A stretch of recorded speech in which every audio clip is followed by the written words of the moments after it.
வயசு என்ன ஒரு 70 இருக்குமா? 70 மேல இருக்குமா? 75 இருக்கும். வீடு எங்க உங்களுக்கு? எங்க சரி, எங்க தூங்குறீங்கம்மா? அப்படியே கடையில தான் படுத்துட்டு உங்களுக்கு 100 ரூபா கொடுத்தா போதுமா? புரியா? 2 நாளைக்கு அப்படியே வச்சு கரெக்டா ஒரு வாரத்துக்கு 100 ரூபாவை என்ன சொல்றீங்க? ஒரு வாரமா 100 ரூபா கொடுத்தா சாப்பிடுவீங்க? அப்ப நான் என்ன சொல்றேன், ஒரு வாரம் 100 ரூபா, 2வது வாரம் 200 ரூபா, 3வது வாரம் சரி பாட்டி, நீ எனக்காக ஒண்ணு பண்றியா? ஒரு மாசம் தயவு செய்து கையை நின்றாத. நீ நிம்மதியா போய் ரெஸ்ட் எடு, சரியா? அதே போல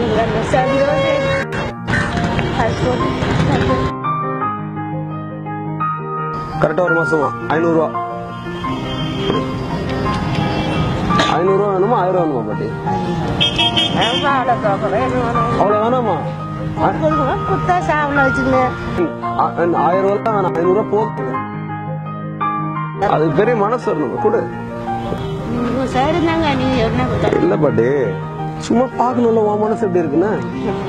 நீ இந்த 1000 வச்சுக்கோ, இது உனக்கு. திருப்பி யாரும் எங்களை பார்த்தா கூட இது மறந்துடணும்.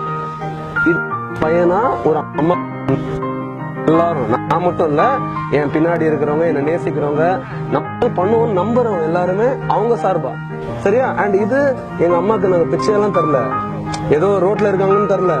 என் அம்மா இப்படி ரோட்ல இருந்தா விட்டுற முடியுமா? விட முடியாத. உங்களுக்கு என்ன வேணுமோ வாங்கி சாப்பிடுங்க, ரெஸ்ட் எடுங்க.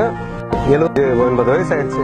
நீங்க இப்படி வந்து வெயில்ல உக்காந்து இந்த டைம்ல, அண்ட் அதே மாதிரி இத ஒரு மாசம் போக மாட்டேன். டீ வாங்கி சாப்பிட்டு பத்து கிடப்பேன். பத்திரமா